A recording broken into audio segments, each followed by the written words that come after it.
মধ্যপ্রাচ্যে চলমান উত্তেজনার মধ্যে বিশ্বের অন্যতম গুরুত্বপূর্ণ জ্বালানি নৌপথ হরমুজ প্রণালীতে জাহাজ চলাচল প্রায় অচল হয়ে পড়েছে। এ পরিস্থিতিতে তেল ও গ্যাসবাহী জাহাজের নিরাপদ চলাচল নিশ্চিত করতে ইরানের সঙ্গে আলোচনা শুরু করেছে চীন।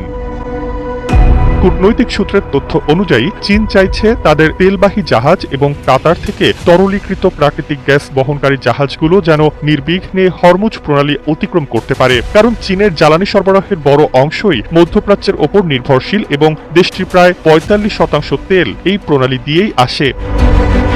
যুক্তরাষ্ট্র ও ইসরায়েলের সঙ্গে ইরানের সংঘাত শুরু হওয়ার পর প্রণালী দিয়ে জাহাজ চলাচল উল্লেখযোগ্যভাবে কমে গেছে, ফলে বৈশ্বিক জ্বালানি বাজারে অনিশ্চয়তা তৈরি হয়েছে। বিশ্লেষকদের মতে বিশ্বের মোট তেল ও তরলীকৃত প্রাকৃতিক গ্যাস সরবরাহের প্রায় ১/৫ এই পথ দিয়ে পরিবাহিত হয়, তাই এর অচলাবস্থা বিশ্ব অর্থনীতিতে বড় প্রভাব ফেলতে পারে। জাহাজ ট্র্যাকিংয়ের তথ্য অনুযায়ী সংঘাতের আগে যেখানে প্রতিদিন গড়ে প্রায় ২৪টি তেলবাহী ট্যাঙ্কার প্রণালী পার হতো, বর্তমানে তা নেমে এসেছে মাত্র কয়েকটিতে। একই সময় প্রায় ৩০০টি তেলবাহী ট্যাঙ্কার প্রণালীর ভেতরে অপেক্ষা করছে বলে জানা গেছে। এদিকে সংঘাতের প্রভাবে আন্তর্জাতিক বাজারে অপরিশোধিত তেলের দাম ইতোমধ্যে ১৫% বেশি বেড়ে গেছে। পরিস্থিতি স্থিতিশীল না হলে জ্বালানি বাজারে আরও অস্থিরতা দেখা দিতে পারে বলে আশঙ্কা করছেন বিশ্লেষকরা।